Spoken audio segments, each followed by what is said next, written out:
দাম 210 ভাই। 240 ভাই। এগুলো ধরলেন 170 করে পিচ।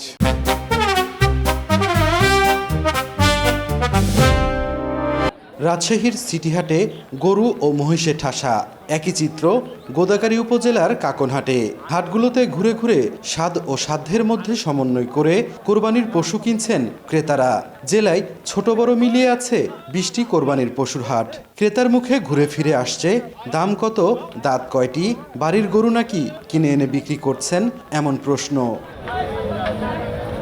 ক্রেতাদের অভিযোগ, জমজমাট হয়নি কোরবানির পশুর বেচাকেনা, তাই সুযোগ বুঝে ব্যবসায়ী ও খামার মালিকরা দাম হাঁকাচ্ছেন বেশি। এই কালার গরুর দাম বেশি নিছে, আর যেটা পোষনা পাটে যেটা বকন তখন এগুলোর দাম কম কম। যে গরুটা আপনার 1 লাখ হবে সেটা দাম চাচ্ছে আপনার 1.5 লাখের উপরে। কাঁচামালে কোনো শিওর নাই, বাজার ভালো হলে টান হলে বেশি বেচবো। ক্রেতা আরো বাড়ে, দাম কমতে পারে, আমদানি ভালো হলে দামটা কমতে পারে, তাছাড়া এখন দামটা একটু বেশি আছে। একটু হাওয়া লেগেছে, গরু আসা শুরু হয়েছে, ব্যাপারীও আসছে, সারা বাংলাদেশ থেকে আমাদের এই সিটি হাটে ব্যাপারে আসা শুরু করেছে। বাজার অবস্থা খুব একটা ভালো নয়, এখন কুরবানি উপলক্ষে বেচা কিনা টুকটাক চলতেছে আর কি। 1,12,000 গ্রাম থেকে কিনেছে ভাই, হাটালে এসে ওই বাজারটা পাচ্ছি না, ক্যাশটাও তো পাচ্ছি না, 10,000 লস করবে তাও লোক পাচ্ছি না। রাঁধুনি মেজবানি মাংসে মশলা থাকলে আসল মেজবানি রান্না কোনো ব্যাপারই না। তবে খামারি ও গরু ব্যবসায়ীরা বলছেন, গবাদি পশুর খাদ্যের দাম যে হারে বেড়েছে হাটে সে অনুযায়ী দাম পাচ্ছেন না। তবে জমজমাট বেচাকেনা শুরু হলে কোরবানির পশু বিক্রি করে লাভবান হওয়ার আশা তাদের। সব খাদ্য তো আকরা, ওই জন্য পড়তে হয়েছে না কাহারে। আগে তো 10,000 টাকা গরু প্রতি নাই হয়ে গেছে। উত্তরবঙ্গের মধ্যে সবচেয়ে বড় সিটি হাটে দেখা মিলছে দূর দূরান্ত থেকে আসা ব্যাপারীদের। কেউ 20টি, কেউ 30টি করে গরু কিনে নিয়ে যাচ্ছেন রাজধানী ঢাকা সহ দেশের বিভিন্ন প্রান্তে। হাট ইজারাদাররা বলছেন, নির্বিঘ্নে যাতে কোরবানির পশু বেচা কেনা হয় সেই জন্য নিজেদের নিরাপত্তা কর্মী ছাড়াও হাটে থাকছে আইনশৃঙ্খলা বাহিনীর সদস্য।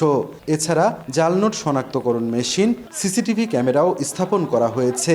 প্রতিটি গরুর জন্য ক্রেতাকে 600 ও বিক্রেতাকে 200 টাকা হাসিল দিতে হচ্ছে। নিরাপত্তার জন্য আমাদের প্রশাসন, ডিবি আছে, থানা প্রশাসন আছে, র্যাব আছে। ওই হাসিলে যারা কিনছে, যারা কিনে তাদের 600 টাকা, বেচে না আলা 200 টাকা। সিটি হাটে যে গরু আমদানি হয়েছে আমরা ইনশাল্লাহ সবার চাহিদা পূরণ করতে পারবো বলে আমি আশা করি। হাটগুলোতে ছোট ও মাঝারি গরুর চাহিদা বেশি। জেলায় ছোট বড় মিলিয়ে খামার আছে 26,234টি।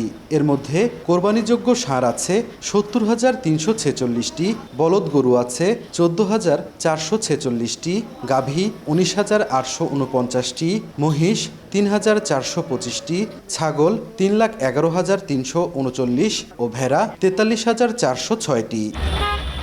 হাটে বা কোরবানির পশু বহনকারী গাড়িতে কেউ চাঁদাবাজির চেষ্টা করলে আইনগত ব্যবস্থা গ্রহণ করা হবে বলে জানান রাজশাহী মেট্রোপলিটন পুলিশের কমিশনার। শুধু ক্রেতা না, ক্রেতা বিক্রেতাকে যাতে নির্বিঘ্নে হেনে কেনাবেচা করতে পারে, পশু নিয়ে যেতে পারে, পুলিশ থেকে সর্বাধিক সহযোগিতা করা হবে। এই ট্রাক থেকে কেউ চাঁদা নিচ্ছে, আমরা অবশ্যই আইনগত ব্যবস্থা নেব। রাজশাহীতে সব মিলিয়ে কোরবানির পশু লালন পালন করা হয়েছে 4,63,011টি।